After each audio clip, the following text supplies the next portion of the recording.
Alright, now we're recording. Welcome to Jake and Trev Review Everything Live. I'm Jake. And I'm Trev. And here you are joining us on illustrious week 11. It's going to be a good one. Welcome to the show, everyone. Quick shout out to Wolfcop. Wolfcop.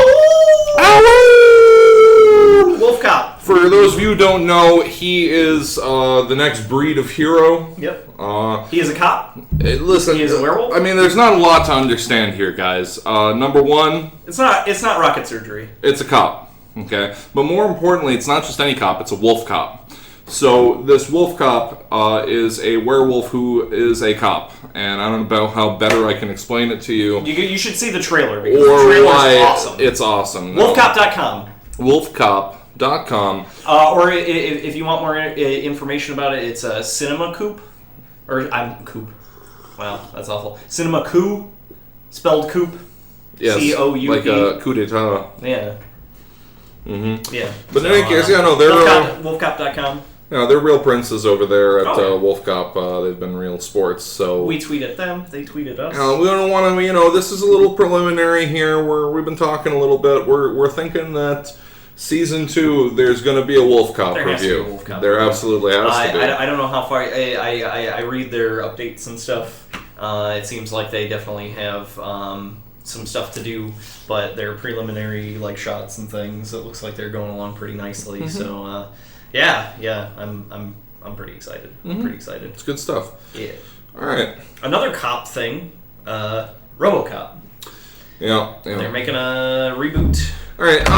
There's been a lot of news and geekdom that's come out here since the San Diego Comic-Con, in the Comic-Con, and there's just a lot to talk about.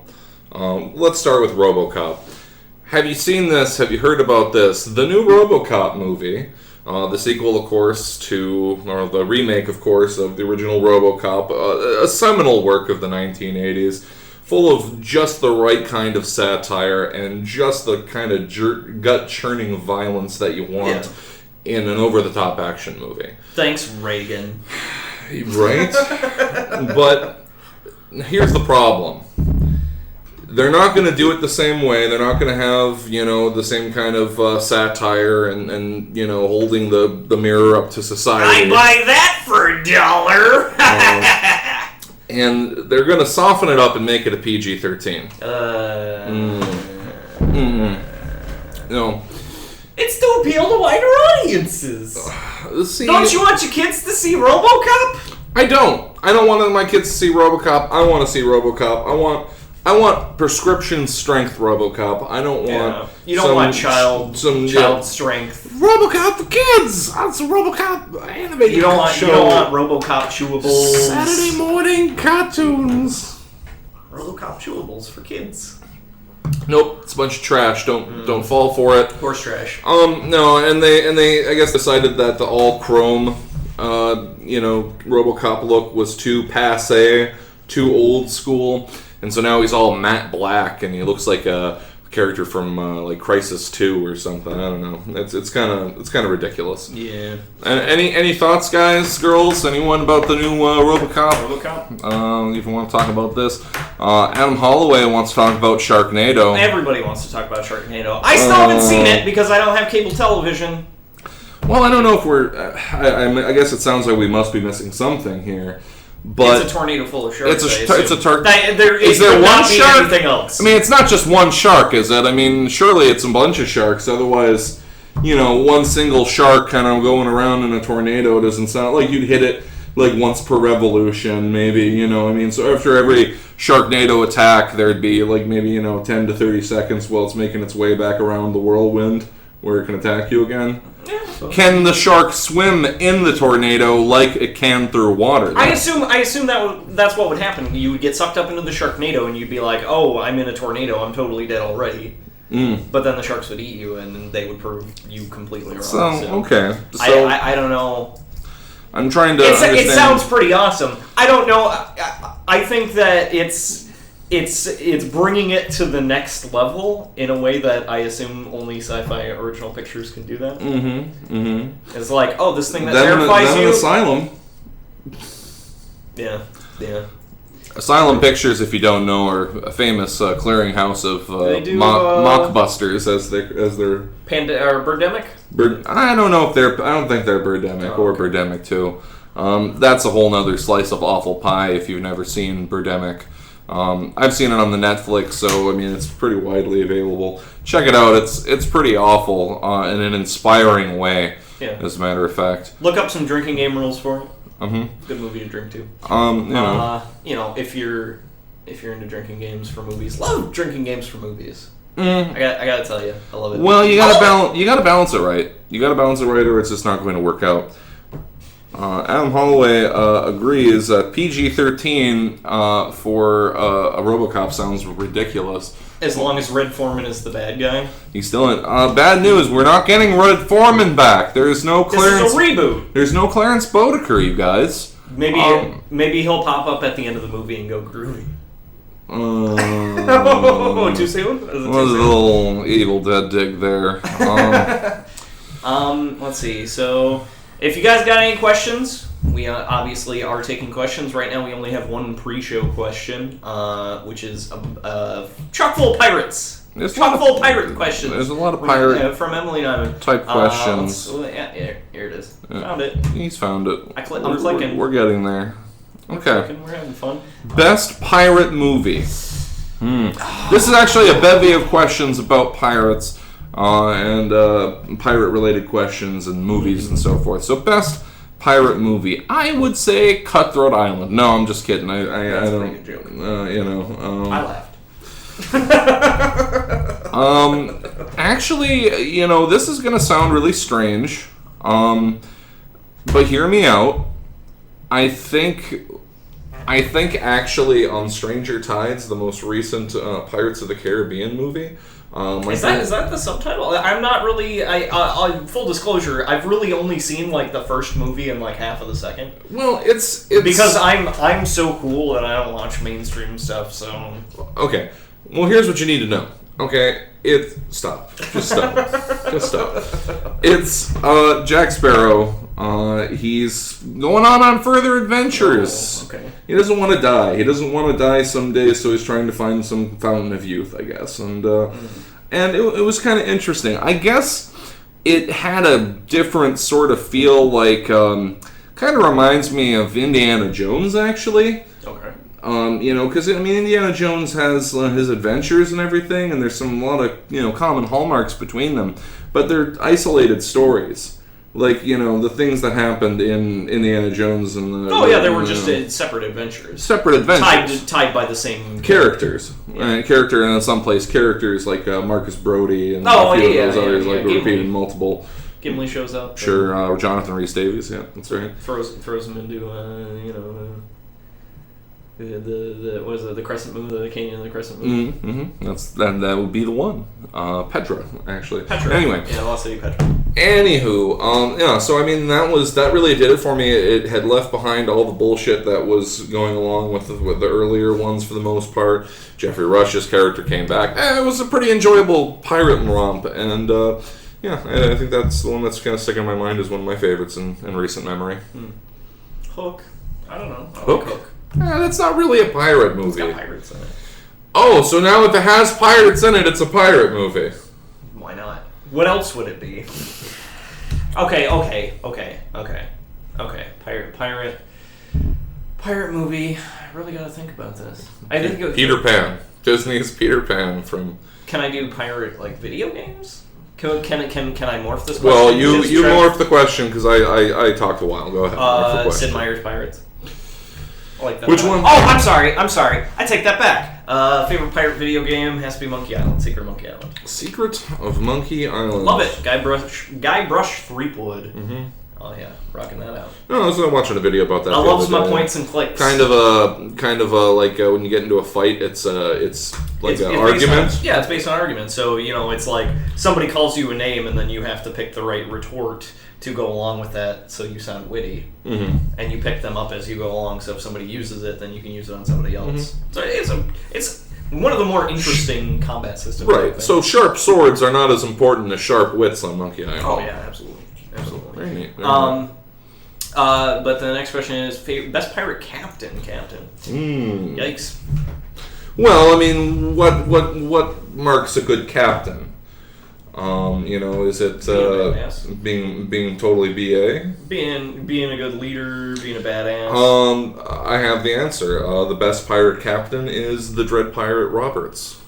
No. See, that's a trump. That's not fair. I can't beat that. Well, because he's the best pirate captain. He's barely a pirate in the movie. You want to talk semantics about how Hook was not a pirate movie? Okay. I'm not.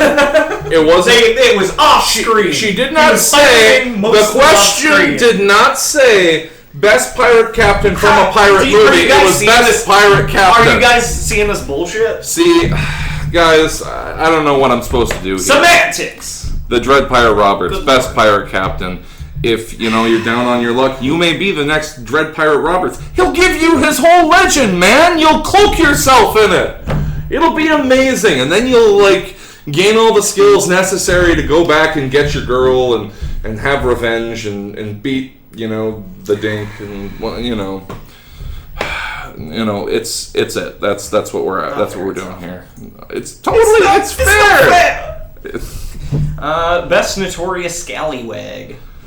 I feel like that's up there with captain. I don't know. I guess personally I'm not into pirates enough to know the difference between a pirate captain and a notorious Han Solo. scallywag. Han Solo. He's a scoundrel. You're mixing scallywag. Well, okay. Now he's arguing semantics. Well, Han Solo is technically a pirate. Yes, he's a pirate. Well, he doesn't He's a smuggler. He's a smuggler. He's certainly a scoundrel, and I think you will find Scallywag somewhere. His whole outfit is based on talking. Let's call up Spielberg and ask him. Yeah, I'm not talking to George Lucas. Dude's crazy. Spielberg's a good friend. He's washed his hands of it anyway, as we've talked about. So so talk to Spielberg and be like, hey, why did George Lucas make Han Solo look like a pirate? Probably because he loved pirate movies. There's that.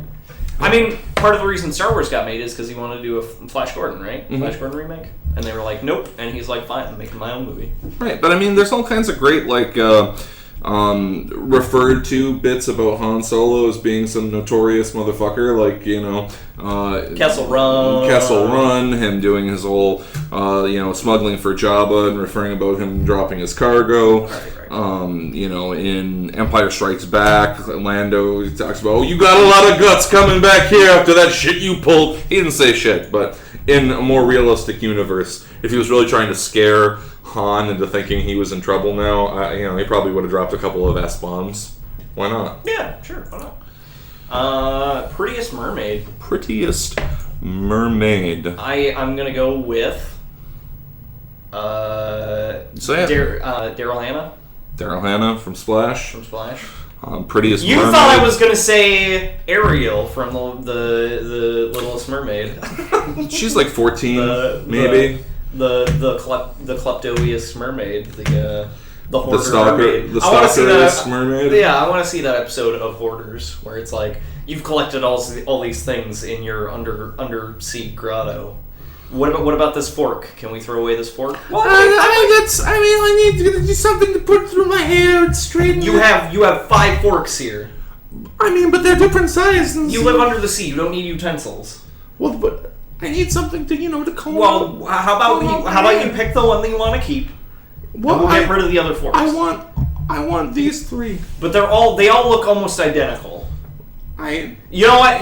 We'll put it on the back burner. We'll keep going. Okay. Yes. They find a dead Sebastian under a pile of shit. It's been there forever.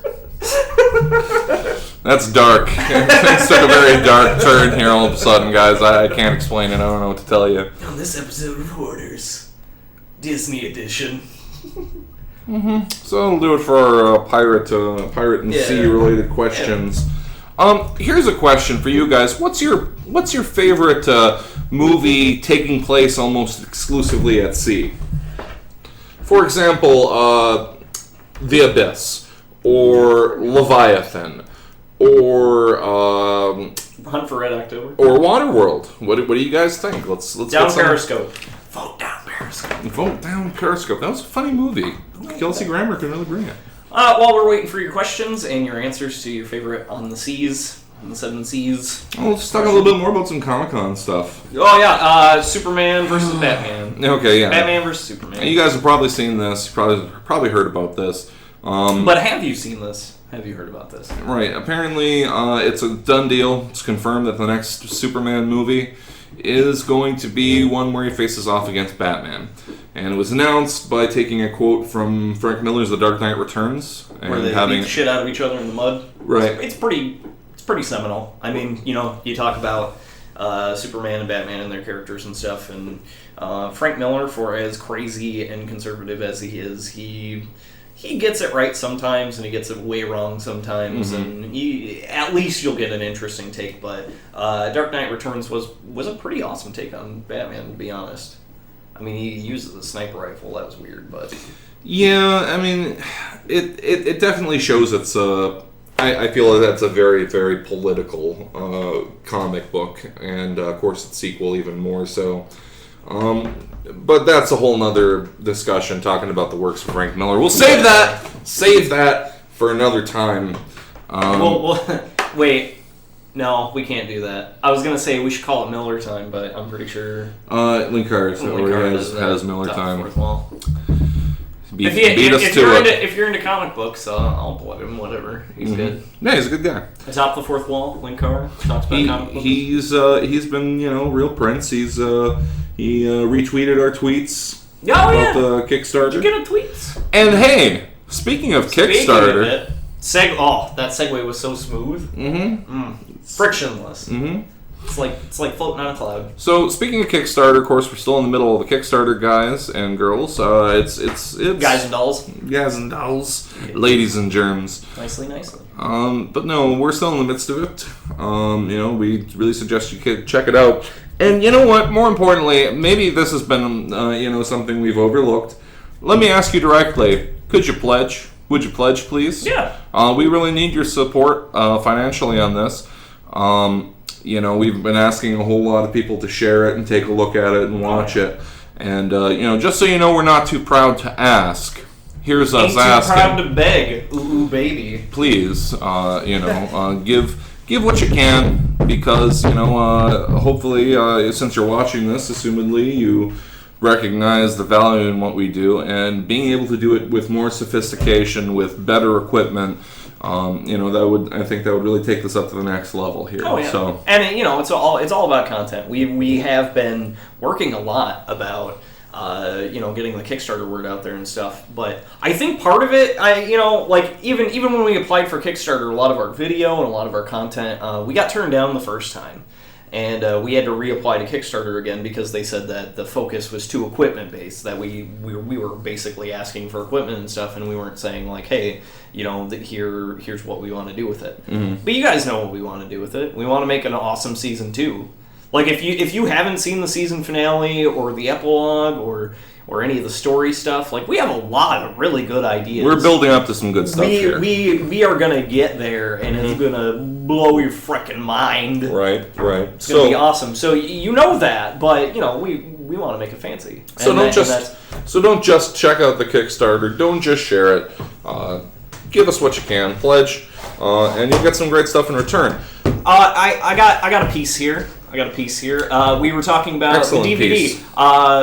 One of the pledge rewards is for an extras DVD. Part of the reason being we can't just throw the entire show on there. We do use a lot of copyrighted material. I believe it's within fair use, definitely. But as far as like having it on a DVD, it's kind of risky. So for now, we will probably delve into that at some point and figure out if it's viable. But for now, we're gonna do like extra stuff. And here's the deal. Do you know about this? Peanut Butter Disaster is not new. It's not a new thing. This isn't something we started in the last year, 6 months, etc.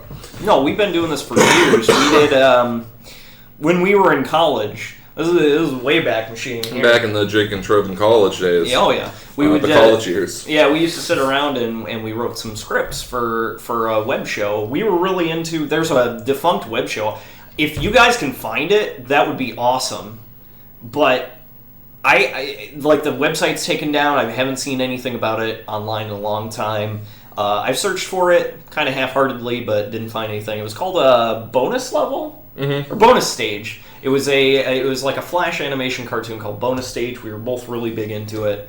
It was a lot of fun. Also, obviously, Adult Swim in its heyday. I want to say, a lot of Aqua Teen Hunger Force and stuff. A lot of non sequiturs and whatnot. We got to writing a lot of scripts for our own show. I believe the title was called Land Pirates for some reason. I don't know why. And not to misrepresent, we've had more than a few different projects under this banner that we've kind of have in different stages of development. One of the one that comes to mind, we have some artwork here that's representative of. Bam! This is our project folder for. It was a show that we did. It was a cartoon. I did some rotoscoping for some pictures and then put that into an editing program. But that's our original right there. That's our original peanut butter disaster thing. That's me on the far right there. And then Trev's in the middle, and then that's our buddy Ryan on the left there, and he was part of the trio. He's still de facto producer on Peanut Butter Disaster. Mm-hmm. And then we got a bunch of characters from our shows. We got Sword Hands there, which was a short that we did. And this is all like scripts and stuff, and but yeah, that was the original design. I don't know if you've been to, obviously we have it on the Kickstarter, we have it on our Facebook page, but the logo is very similar now, but much better because this was kind of terrible. It's not bad. No, I designed this, and I like it. It brings a little nostalgia. A little nostalgic tear to Jake and Mai's eyes. I remember specifically we made animations with all these characters except for this guy, the guy with the rocket launcher. Where did he come from? I don't know. I think I was just like, dude with a rocket launcher. We gotta have a dude with a rocket launcher. So we did that, but all the other characters were in some sort of short that we did. So and we actually have those. Many of the shorts that we currently have. We're working on reacquiring the last of them.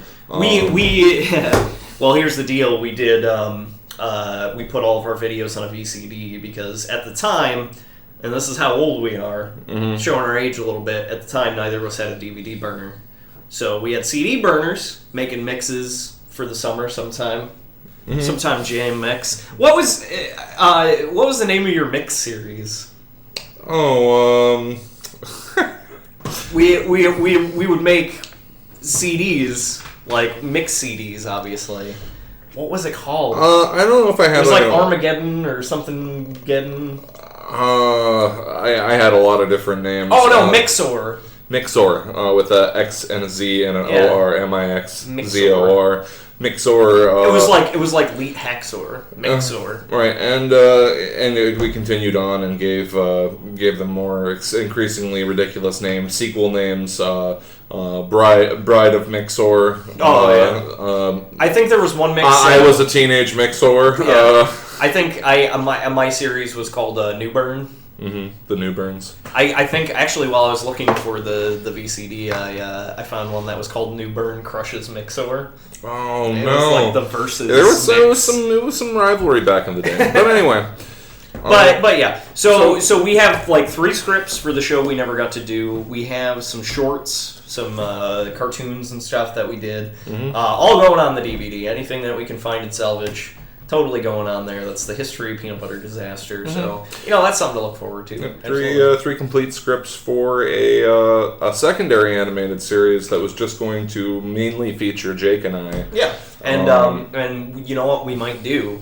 And then we were talking about this. And bring it in. We're gonna address your responses to our nautical movie question here in just a minute, guys. But let me ask you guys: would you be interested? Okay, this is a secret. Okay, lean it in. Come on. What if we were to perform the Lost Scripts as a radio play? I mean, would that be something that would catch your interest? Some Jake and Trev radio plays. based on the original scripts for our animated series. Yeah. Is that something that would be like... What do you think about that? Hold on. There's a copper approaching from the alley. Oh my god, it's literally a man made of copper. I didn't know you were being literal. It is a metal golem constructed entirely What's of copper. going on here? Oh my god. But no, that's kind of something we're thinking about doing, and it might be kind of interesting. And yes, Nikki Manti, I do look very different without facial hair. That's why I keep it now. Alright, so let's scroll back here a little bit. Let's see...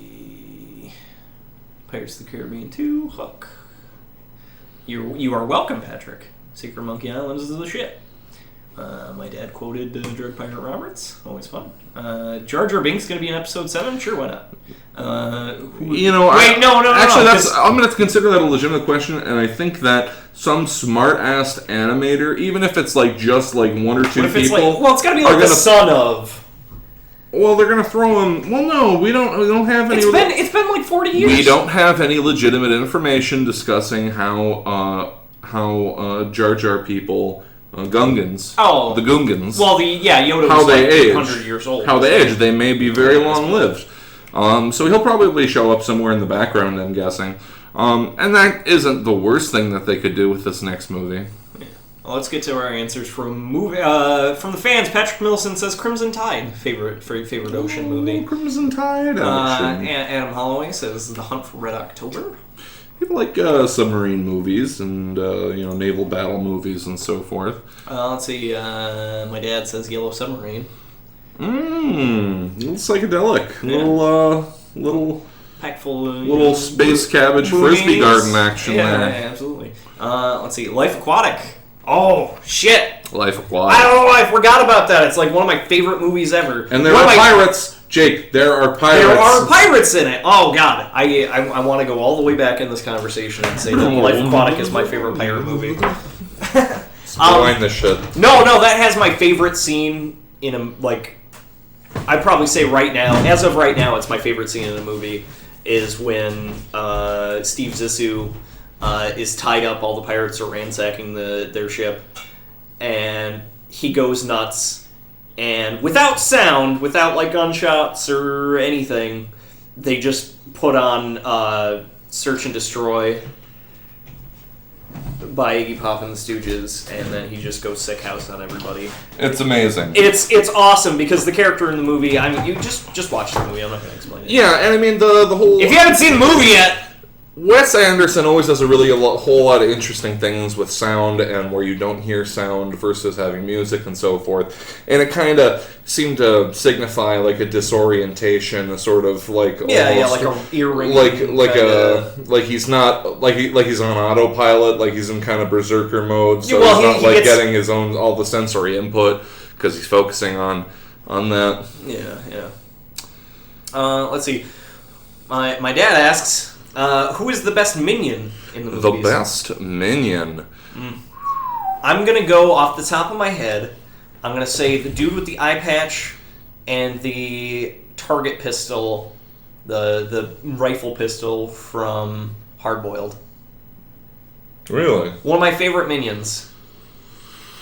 Now, here's an important question. What if there's a turn and it turns out that they become basically the central antagonist after the fact? I think it still counts. Yeah, okay. Then Benedict from The Last Action Hero is one of my favorite minions. Benedict, played by Charles Dance. He's the guy with Take his shoes. Yeah. What you're talking about. That guy, no, and he figures out the whole golden ticket thing, or the whole special magic movie ticket thing. Yeah, and he goes in everyone. He recruits death. Yeah. Well, no. Oh, that's right. No, that's not. Oh, I'm sorry, guys. I got too excited. He recruits the crazy axe guy from the Ripper. Yeah, the Ripper from the previous action hero movies. He recruits. I think he tried when he was looking at the newspaper. It was alluded to that he was going to recruit Jason and Dracula. I remember he was thinking Freddy about going to get Dracula and a lot of slashers. Charles Dance is excellent, you guys. Oh yeah, absolutely. If it was my week to give you a person of the week, it would be Charles Dance. Because, he's totally underrated as, like, a villain. He's got this steely coldness, If you're a fan of Game of Thrones, you know what I'm talking about. He plays Tywin Lannister. Mm-hmm. He played the Patrician in one of the Terry Pratchett Discworld adaptations that was brought to... I didn't know what that was. Yeah, well, when it was... There was a movie. There's The Hogfather and The Color of Magic. And I believe in The Color of Magic... I think he's the Patrician in The Color of Magic. And, you're talking... Is this an animated movie? No, this is a live-action... When did this come out? I don't know anything about this. Guys, like, really? What I'm sorry. There were Discworld adaptations made into live-action movies. And Going Postal. There's at least 3 of them, last I looked. Hogfather, Going Postal, and The Color of Magic. Oh yeah. Live-action adaptations, I think they were like Hallmark Channel, like special events. Okay, that's why. Well, they happened over 2 movies. Why. They're each like a 2-parter, and... See, you should have just said that out of the gate. You probably never seen it. You probably never seen it. Made-for-TV movies, the hipsters of movies. No, they're really good. They're really enjoyable. 3 Ninjas kick for the 4th time. Probably never seen it. Straight to TV. I don't know. I don't think that's a thing. I'm pretty sure that their 3rd one anyway was at some kind of Splash Mountain or Dynamite Mountain or Thunder Mountain, Dragon Mountain, Blood Mountain, with Mountain. I'm pretty sure it had Hulk Hogan. It had Terry Hulk Hogan. Really? Yeah. Mm-hmm. Yeah. Mm-hmm. Good stuff. Phyllis Peterson says, "Hot Pocket, Jake? Would you like a Hot Pocket? No. You don't like." No. And actually, that's a great segue. Thanks, Phyllis Peterson. That's a great segue into some other big news here from around the show. As many of you know... I'm excited. As many of you know, we are good friends with Patrick Milson, the movie doctor. Yeah! The movie doctor. He's another fellow reviewer. Real good guy. And so good of a guy, in fact, and so eager to get out there and do work. We have successfully put together a crossover. And not only is it a crossover, gang, it's an in-continuity crossover. It takes place chronologically after the season finale, but before the season epilogue. Are we still doing... It's not the... Okay. Mm-hmm. Oh. Yeah, it takes place after the season finale. Yeah, I suppose that makes sense. After the season finale, okay. But before the season epilogue, and I go to the movie doctor with some concerns. Okay. With some concerns, and there's a movie. Can I tell them what we're reviewing? I mean, that's in like most of the links for it. I mean, we talk about it's pretty good. It's Alien Resurrection. We're reviewing Alien Resurrection. We have a good time of it. Say some good things about it. It's a really good review, like... Well, seriously. Well, I mean, with me and Pat, I mean, I don't know, dropping all this dead weight, I mean, and I don't know how we wouldn't, Trev and Pat. Trev and the movie doctor review things that Jake would never allow. No, he hates aliens, he hates, like, science fiction. I can't have any fun here, guys. Thanks, Pat. Thanks for really giving me a chance to cut loose. It was a lot of fun. God. Movie doctor, you're a good man. You're a good man. Thanks, movie doctor, for getting this guy off my back. Oh man, but it's really good. We have a link for it up on our Facebook page. I'm pretty sure we've retweeted it as well. We're on the tweets. Did you get a tweet? Did you get the tweet? You can get the tweets. Person of the week. Person of the week, guys. I don't know if I did this one already, though, and maybe we talked about it, but I don't know. Hold on, we got a couple. My dad's seen The Hogfather. Was it good? I don't know. Yes, the answer is good. I'm telling you, I've already told you. I'm asking my dad. Well, you think you know better than my dad? We will fight. Your dad knows a lot of things, I'm sure. We're not getting there. Person of the week. I gotta go with Chris Pratt. Chris Pratt. I'm a huge fan. And who's Chris Pratt? Chris Pratt plays Andy on Parks and Rec. If you haven't seen Parks and Rec, awesome show, hilarious. Amy Poehler, Rashida Jones. Excellent cast. Rob Lowe. Yeah. He's one of the confusing thing about Rob Lowe is he's like one of those late series additions Yeah. that everybody accredits the show for, but then when you start watching it, it's like he wasn't even on. It's like Danny DeVito and It's Always Sunny. Like their whole first season was like without sans Danny DeVito, and it's like Danny DeVito, he's like a titular character. That's like no, it didn't start. It's not Always Sunny in Philadelphia with Danny DeVito. So as Dan Harmon would say, he was a get. Mm-hmm. He was a get. Danny DeVito was a get. Rob Lowe was a get. Mm-hmm. You know, you get a big name star. But we're getting off topic. Chris Pratt also in Zero Dark 30. Yeah. He was in an Oscar winning. Yes. He was in an Oscar-winning movie. He plays dumb but lovable Andy on Parks and Rec. He is going to be Star-Lord in Guardians of the Galaxy. Who's that and who are they? Kind of deep into the Marvel comic book stuff. Long story short, they're like the Space Avengers. Mm-hmm. That's the easiest way to describe it. They're Space Avengers. They all have different, powers. They're from different planets. They all, hang out and fight stuff. There's a dude named Rocket Raccoon who is not a dude. He is a raccoon, according to his title, because he is. He's a raccoon-sized raccoon. Now hold on a minute. Is he also a rocket? No, not so much. Mm-hmm. He rockets around. Mm-hmm. Does he have a rocket pack? Probably. I think so. I don't know. Unconfirmed. Okay. I'm not big into it, but there are a lot of people signed on for that. That was another big thing that came out of San Diego Comic-Con. In Doctor Who fans, Karen Gillan. I'll let Trev go. Karen Gillan was cast as one of the baddies for this one.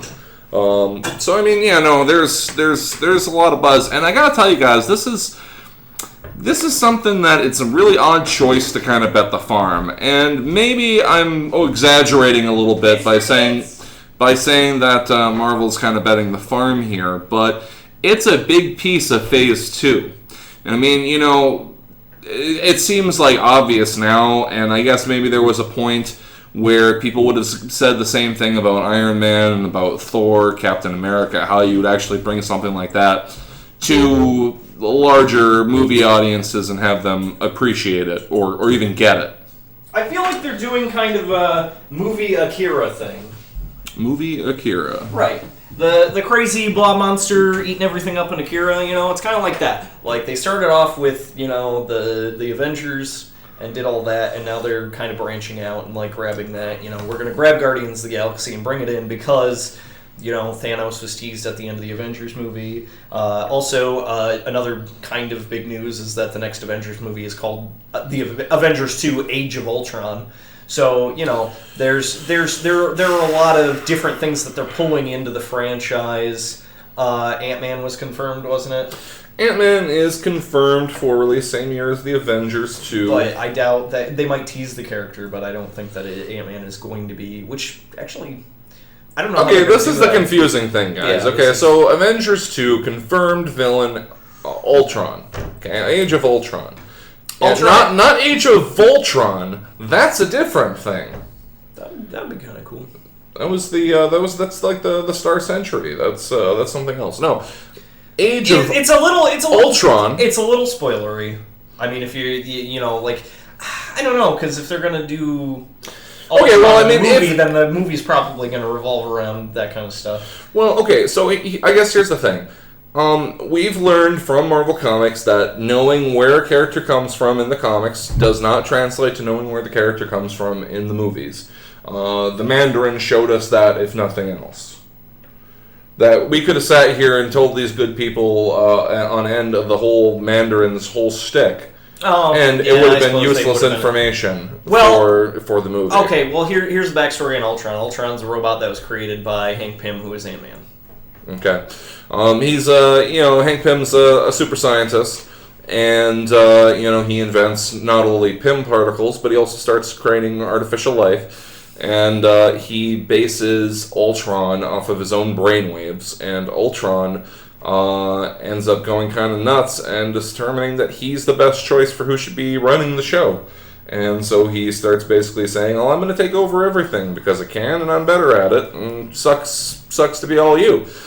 And the Avengers have to fight him. And the Age of Ultron actually was kind of a big storyline thing that was going on here in Marvel until recently, or up till recently.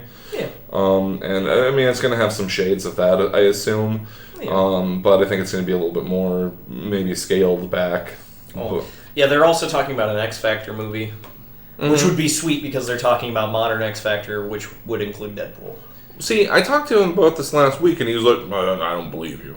I don't think he's. I thought they were going to go with like the old Liefeld, Right. But if they're going with current continuity type stuff, then Deadpool's in there. Deadpool, Phantom X, Psylocke, Wolverine, Nightcrawler. Mm-hmm. There's a bunch of people in there. Thunder Chief. Is Thunder Chief? I just made that guy up. That's not an actual X-Man. Although it should be, right? Absolutely. Thunder Chief, bro. I want to be on a team with Thunder Chief. That sounds awesome. So let's roll back a little here. What's your favorite Cowboy Bebop character? Spike Spiegel. Gosh, that's. Are we talking main characters or because I gotta go with Spike Spiegel if we're talking overall characters, favorite character. If we're talking like side characters, I kind of like Jet. I like Jet's whole kind of backstory. It's very like retired. No, the retired lawman. That's when you're a noir lawman and you retire. That's retiring. That's very. That was a good cover. That was a great cover. That's another portmanteau. We're portmanteaus here. No, I really like his whole retired policeman aesthetic, Like, he retired from the force because it was too dirty, it was too corrupt for him. He held himself to a purer standard of justice than the actual criminal justice system could offer him.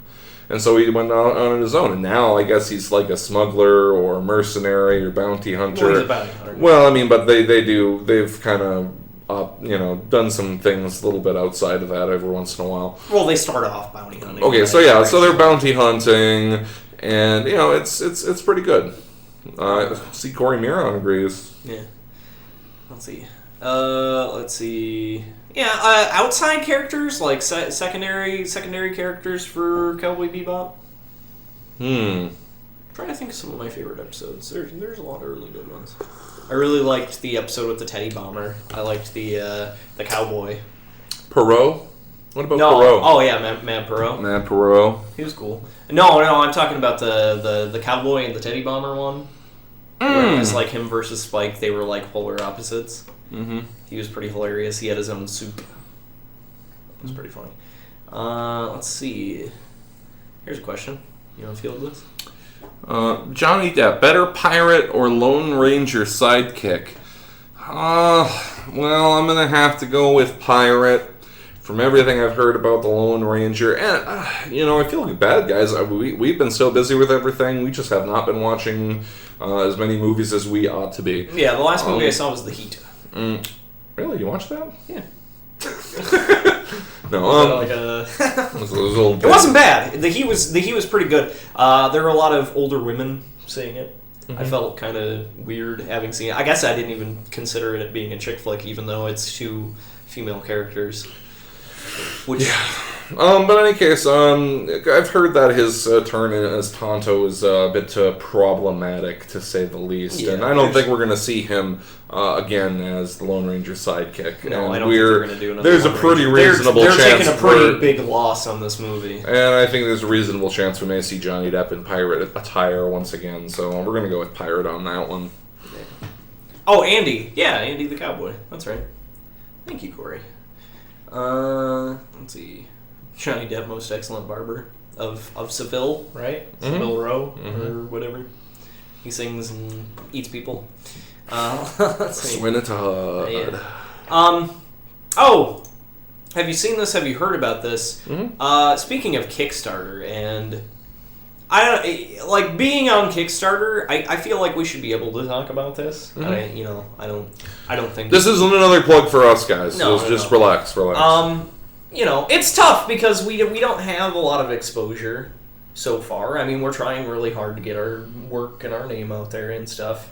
And, the Kickstarter's chugging along. We still hope to reach our goal. That's obviously why we put up a Kickstarter.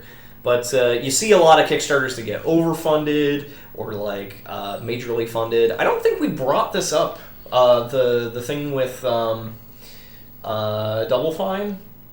I think we talked about this. Did we? Correct me if I'm wrong. I'll recap it really quick because I think that it fits in here. Tim Schafer is one of the guys from Double Fine.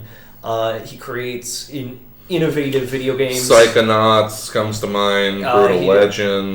Grim Fandango. Yeah, and he's a very wide scope creative kind of guy, and he wanted to get a Kickstarter going for a video game. I think it was unnamed, basically, give me money, I'll make a video game. Yeah, it was I think he asked originally for $400,000. It was $8. I think it was closer to $8. Oh, $800,000? Yeah, it was $800,000, which is a lot to begin with. He ended up with $8 million. He ended up with almost 10 times as much as he was asking for originally to make a video game. And recently, he's come back on Kickstarter and was like, it's not enough money. Here's my second Kickstarter, you need to give me more money so I can finish this game. $8 million. Wow. Not close enough. That's all I can say is wow. You start off saying, I think it was either 4 or 8, I don't know. It was a fair amount of money. It was close to $500,000 frickin' dollars he was asking for. Mm-hmm. And then to be and then to get 10 times that, what you expected to need to make a video game. And then still saying, I don't have enough money to finish it. You guys got to give me more money. Mm-hmm. That's bullshit! That's the risk you take when you pledge on Kickstarter. Not with us. I want to say that right now. We get fully funded, we're going to do what we said we were going to do. Mm-hmm. Mm-hmm. Barring, an apocalypse or anything terrible. I mean, we're going to do it. You don't have to worry about that. But there was another thing in the news. I believe it was on The Escapist. It was an article I was reading on The Escapist. It was for a board game. They wanted... Doom comes to Atlantic City, I believe? Yeah, it's kind of a cross between Arkham Horror and Monopoly, basically. Or was. Basically, it was run by one guy. He was the one doing the Kickstarter and raising the funds and stuff. I think he asked for $35,000. He got $122,000. Mm-hmm. Because a lot of people were excited. He had a lot of Cthulian... pewter figures that were supposed to go with the board, and a lot of different graphic design and a lot of mechanics that he was working on.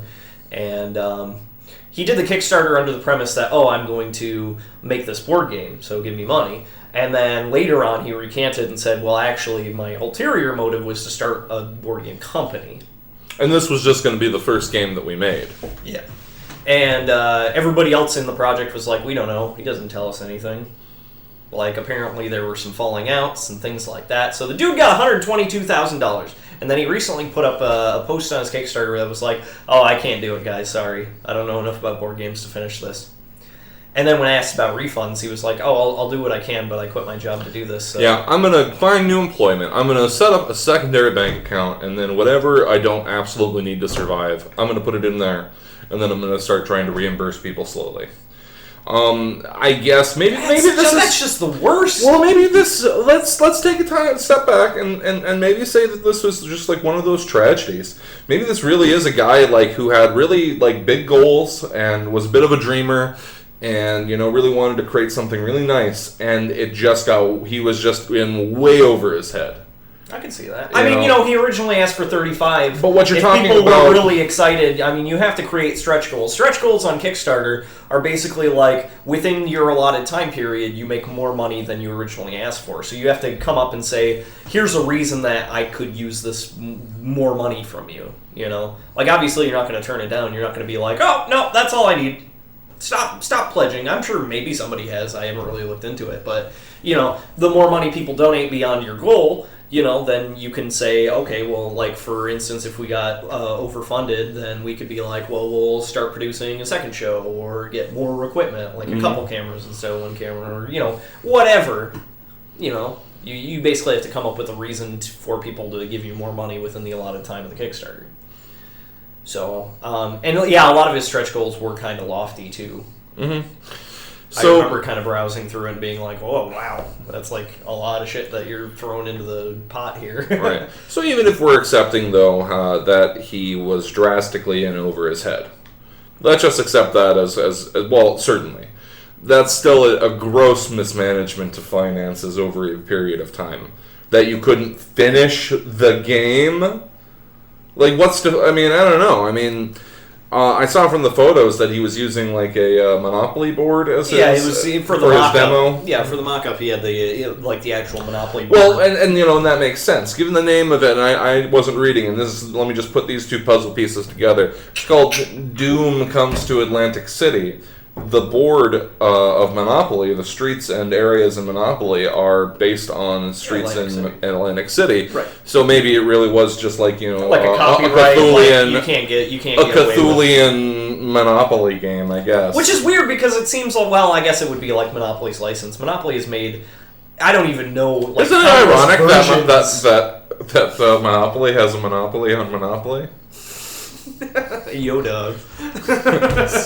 Let's get Exhibit in here. He could learn a thing or two. Oh, thanks, Phyllis Peterson. Yeah, we'll get in touch and tell you how you can get your hands on some more flyers here. Oh, absolutely. And you know, on that note, let me just stop for a moment here. A little more shameless self-promotion before the show ends here in the next 10-15.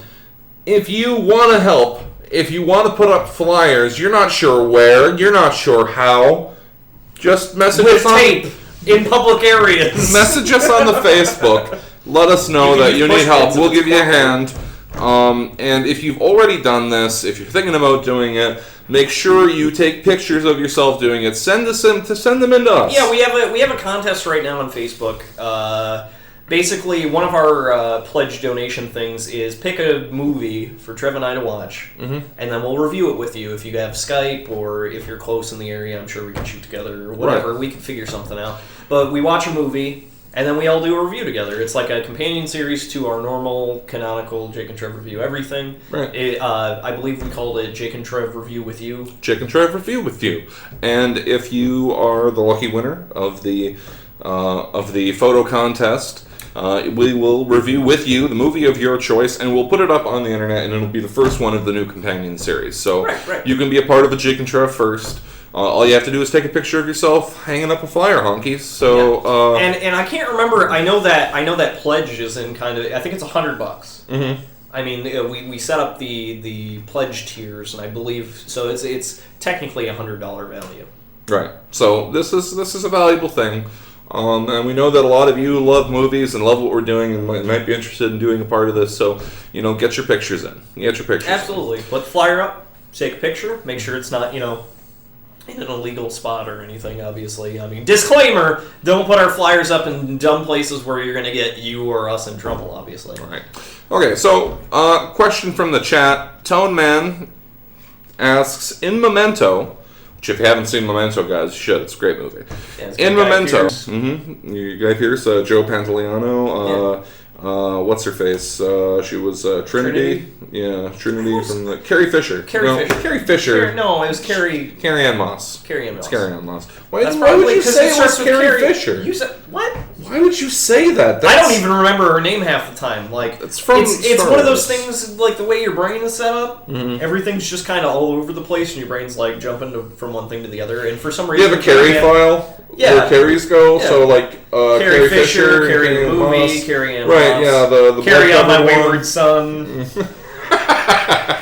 You know, it's all in a file, easy to retrieve. You know. But anyway, in Memento, who was Lenny talking to on the phone? Now, for those of you who don't know, Memento is a movie that largely takes place in reverse chronological order. So the first it's like that episode of Seinfeld. Yeah. In that first episode, the first scene in the movie is the last one that takes place chronologically and backwards.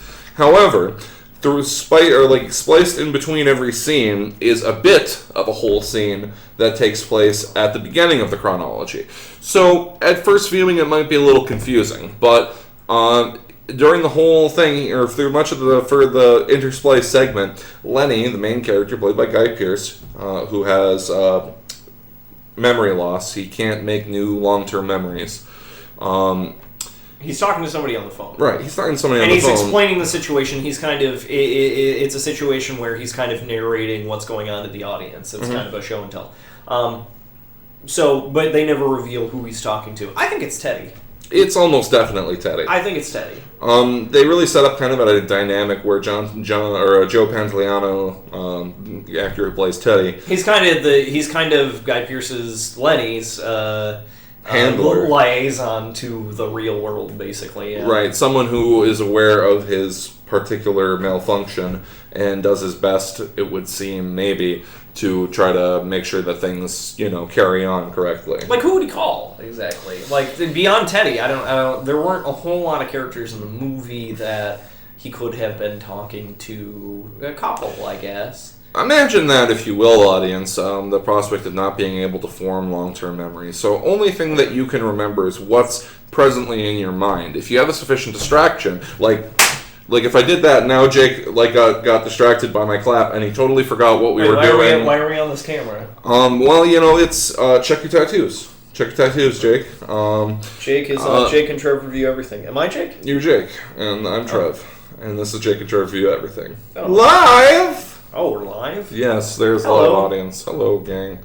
But no, I mean, it's a kind of a horror show if you think about it. Like, imagine waking up like hundreds of times a day as you suddenly are distracted by something. I love how dark, and not being sure where you are, what you're really doing. It would mess with you. I love how dark the movie is, and I love how equally dark 50 First Dates is, using the same premise. Oh yeah.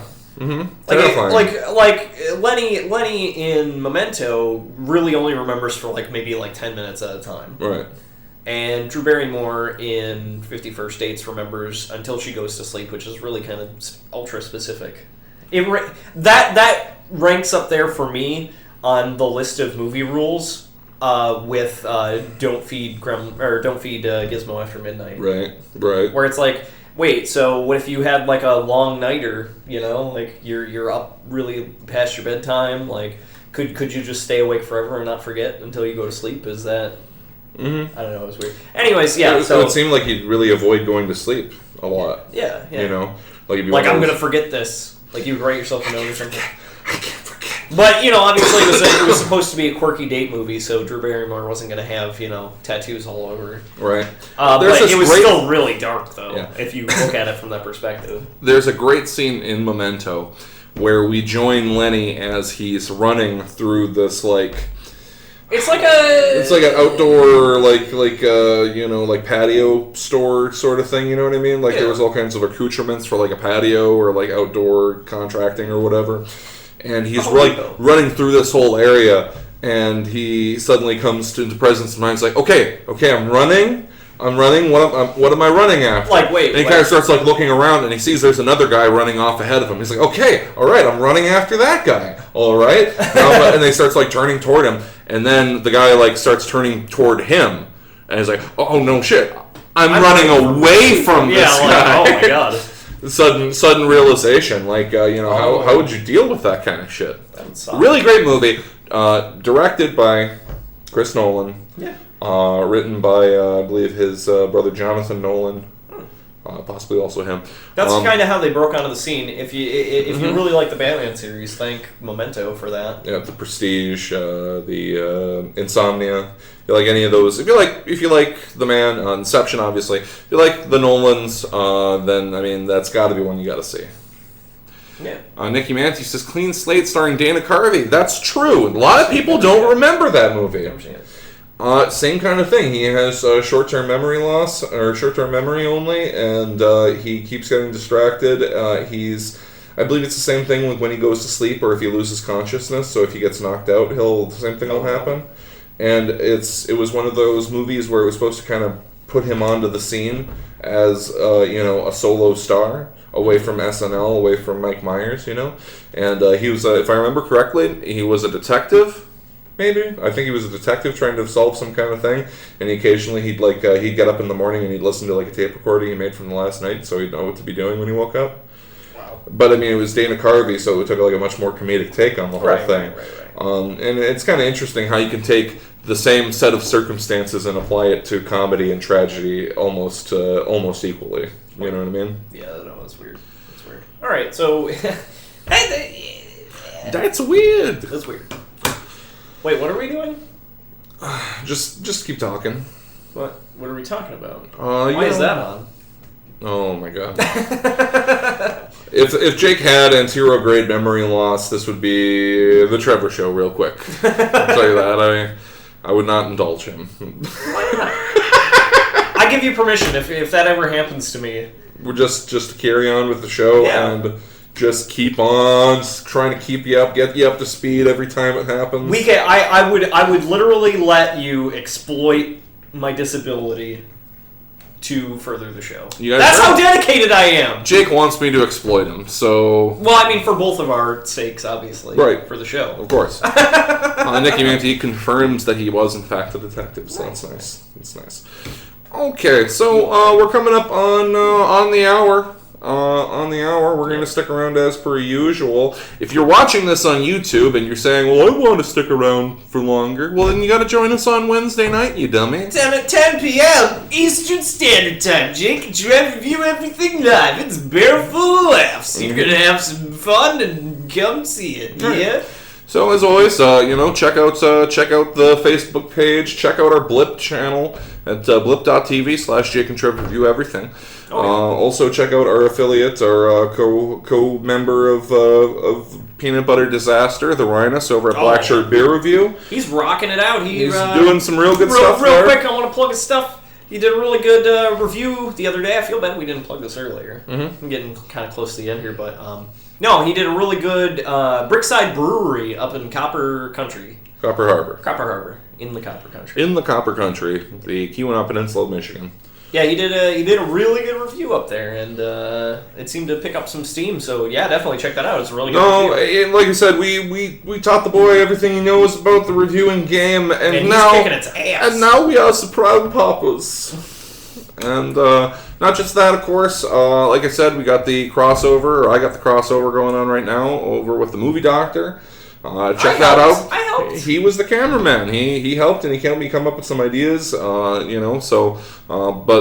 an on-camera collaboration. You know what I mean? No, I know. And then to round it out, of course, hey guys, did you know that there was a Ghostbusters 2 NES game that we never received in America? It's in the UK and Japan. UK and Japan only. The real Ghostbusters. The new Ghostbusters. Oh, the new Ghostbusters. The new Ghostbusters 2. And it was made by HAL Laboratories, who did the Pokemon games. Yeah. Wait, no, I lie. HAL Laboratories did Kirby. Kirby. It was Kirby. It was Kirby. So the guys who made the Kirby games. Fucked it up. The guys who made the Kirby games made a Ghostbusters 2 review, and Tom and Ben over at the Minority Report have done I believe it's a 9-part Let's Play. Each one's about 5 minutes or so, but they did a Let's Play of it. They talk it over a little bit. 5 minutes altogether. And it's really kind of interesting. Really kind of interesting seeing a alternate Ghostbusters 2 compared to the total shit heap games that we got over here that were labeled with the as exception of the Ghostbusters. 360 one. The newer Ghostbuster one, solid, rock solid. So yeah, check that out. Check out our affiliates. Thanks for watching, guys. Stick around if you can. Otherwise, have yourself a good night. Yeah. See you next week.